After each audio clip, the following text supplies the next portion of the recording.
Qual é o seu real retorno ao investir em fundos imobiliários? Você já parou para se questionar isso?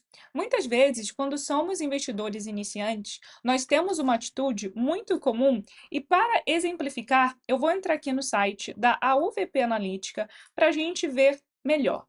O que muitas pessoas fazem? Elas buscam algum fundo imobiliário. Vou utilizar o exemplo de um fundo bem famoso, que é o HGLG11, um fundo imobiliário de logística.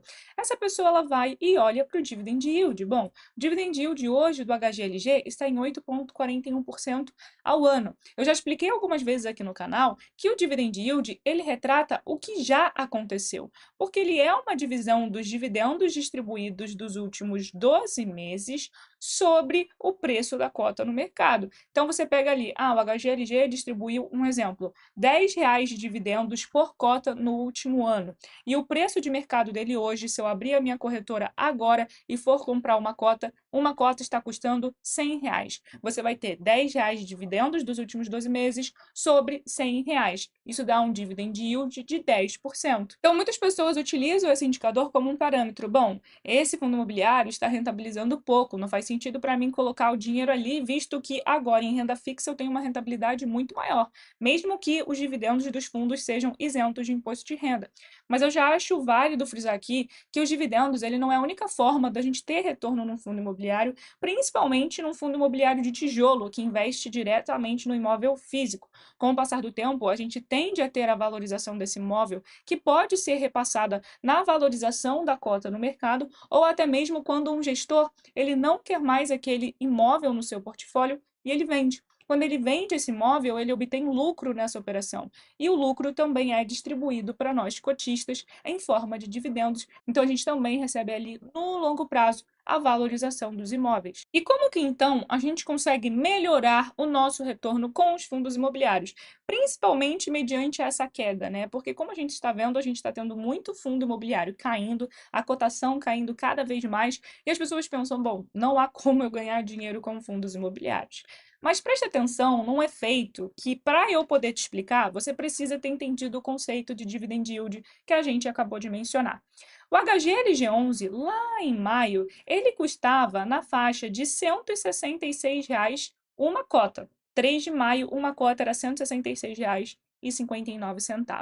Vamos fazer uma simulação onde o investidor ele começou a comprar HGLG11 naquela época, então ele fez várias compras ali, sempre na mesma faixa de preço, na faixa de 166. Se a gente fosse fazer uma média de todos os preços que ele pagou em HGLG11, a gente chegaria ao preço médio da cota que ele pagou. E aí, vamos supor que ele teve um preço médio de R$ 166. Vamos supor que esse investidor ele acumulou 10 cotas ao longo do período de HGLG11, e se a gente tivesse feito uma média dos preços pagos, seria como ele tivesse comprado essas 10 cotas todas de uma vez a um preço de R$ 166. Agora que eu percebi que essa tela está um pouquinho para o lado, vamos acertar aqui para isso não prejudicar o vídeo. Voltando ainda aqui para o site da UVP, se a gente for olhar o histórico de distribuição de dividendos do HGLG11, a gente consegue perceber que ele é um fundo bem estável e bem previsível. Ele distribui ali, durante um longo período de tempo, a faixa de R$ 1,10 de dividendo por mês. Alguns meses a gente tem um dividendo maior, justamente por ser um dividendo extraordinário. Às vezes o gestor ele faz uma operação que gera lucro, então isso gera também um dividendo maior naquele mês, mas a gente consegue chegar aqui numa média, que o dividendo mensal do HGLG11 é de R$ 1,10 por cota. Você pode perceber que a gente vai chegar numa porcentagem de YOC. O que significa isso? Ele é o yield on cost. Da mesma forma que a gente olhou aqui, que o dividend yield ele é a distribuição passada sobre o preço da cota, o yield on cost é baseado no seu preço, no preço que você pagou pelas suas cotas. Nesse caso, você não pagou o preço de mercado, você pagou pelas suas cotas a média de R$ 166. Então, você vai calcular o seu retorno. Você está recebendo R$ 1,10 de dividendo por cota em cima de R$ 166, que foi o que você investiu. Então, o seu real retorno é de 7,95% ao ano.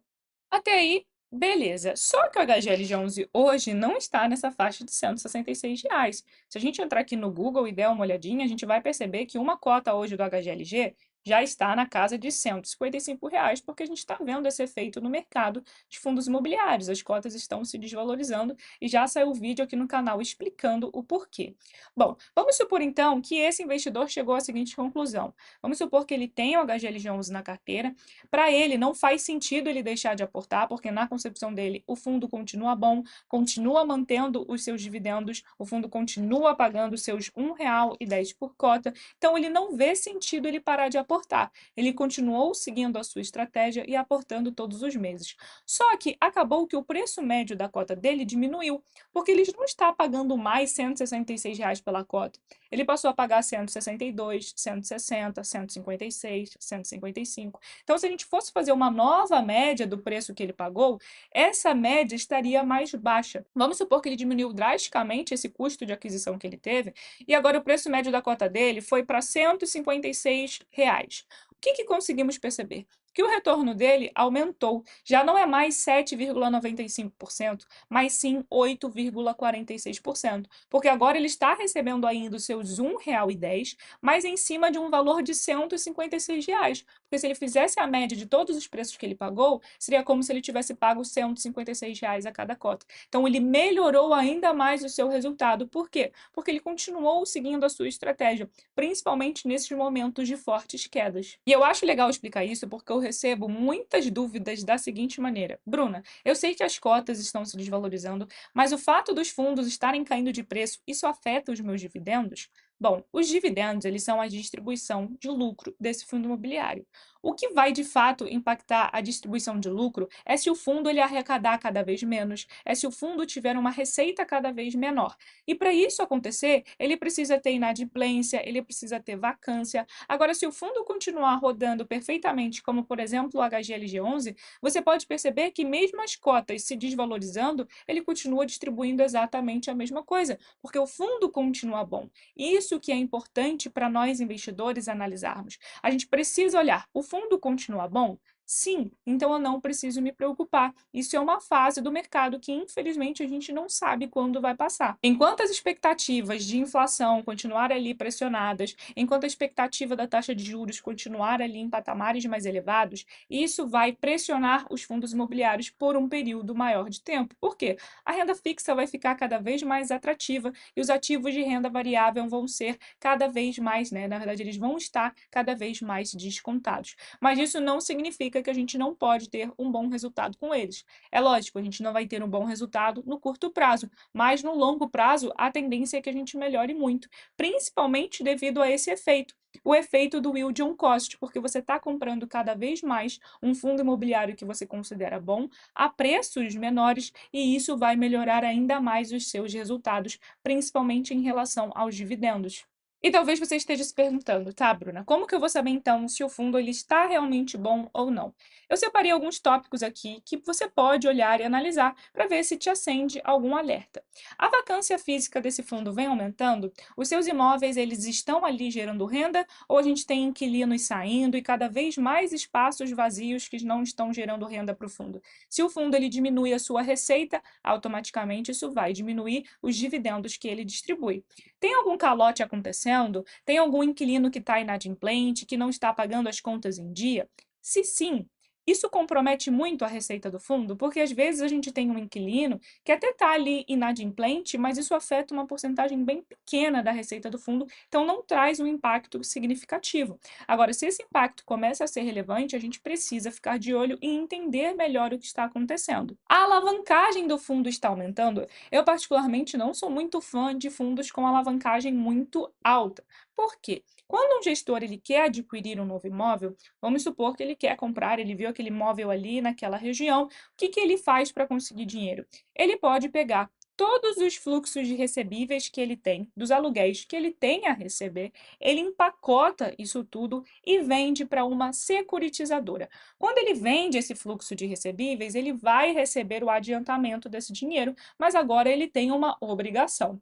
A securitizadora, ela vai pegar ali todos esses fluxos de recebíveis e vai empacotar. Vai criar um título de renda fixa conhecido como CRI, Certificado de Recebível Imobiliário, e disponibilizar para os investidores. Os investidores eles investem nesse CRI e em troca eles têm uma rentabilidade. Essa rentabilidade ela pode estar indexada ao CDI, que vai andar ali coladinho com a Selic, ou ela pode estar indexada ao IPCA, que é a inflação, mas de uma certa forma o gestor ele faz esse movimento para conseguir o adiantamento desse dinheiro, para conseguir comprar um imóvel. Só que agora, como a gente mencionou, ele tem uma obrigação. E quanto mais obrigações esse gestor tiver, pior, porque isso pode acabar atrapalhando a saúde financeira do fundo. Existem alavancagens que são bem feitas, tem fundos que fazem ali boas alavancagens, mas eu particularmente prefiro evitar dor de cabeça. Então, você pode também olhar a questão da alavancagem. Agora, se todos esses pontos estiverem ok, o fundo está gerando renda, a vacância está controlada, a alavancagem está controlada, você não tem nenhum ponto de atenção, não faz sentido você deixar de seguir a sua estratégia. Continue aportando a porcentagem ali que você escolheu para aquele fundo imobiliário, continue seguindo a sua estratégia, como a gente acabou de mencionar. Não sabemos por quanto tempo os fundos imobiliários passarão por essa situação, ninguém aqui tem bola de cristal para saber, mas tem esse efeito que é o efeito do yield on cost, que pode melhorar e muito os seus resultados se você continuar seguindo a sua estratégia. E uma outra dor de cabeça que eu sei que fica ali matutando a maioria dos investidores de fundos imobiliários e de ações também é em relação ao imposto de renda. Eu já tive dor de cabeça com isso, já errei com o meu imposto, já tive que pagar multa e sei o quão chato isso é. Justamente por isso, a nossa Bolsa de Valores investiu no aplicativo que faz todo esse processo para a gente, calcula todo o lucro que a gente tem, calcula todo o prejuízo para fazer um abatimento e fazer uma otimização, e a gente consegue fazer tudo pelo próprio aplicativo. E, inclusive, durante o período da Black Friday, que vai ser uma oferta limitada, o aplicativo está oferecendo R$ 120 de desconto para novas assinaturas utilizando o cupom BLACK. Então, ao acessar o aplicativo Grana Capital e criar a sua conta, você já vai ter acesso à sua declaração pré-preenchida, que é só você jogar dentro do programa da Receita Federal lá em março de 2025, já vai estar tudo pronto para você, e você vai ter toda a otimização do seu imposto, podendo pagar dentro do próprio aplicativo, além de quebra também de ter um calendário que mostra os seus próximos dividendos, saber as suas rentabilidades dos seus investimentos e ainda ter também uma inteligência artificial que pode te ajudar a saber mais sobre os seus ativos e também você programar alertas que vão te ajudar a estar por dentro também, por exemplo, das subscrições da sua carteira. Então aproveite esse desconto porque é por tempo limitado. Se você gostou desse vídeo, não deixa de se inscrever aqui no canal e ativar o sininho para ficar por dentro de todos os vídeos que saem às terças, quintas e sábados às 7 horas da noite. E só mais uma coisa, não custa você deixar o seu like, porque assim o YouTube vai entender que esse vídeo foi relevante e vai recomendar para muito mais pessoas. Então, um beijo e eu te vejo no próximo vídeo.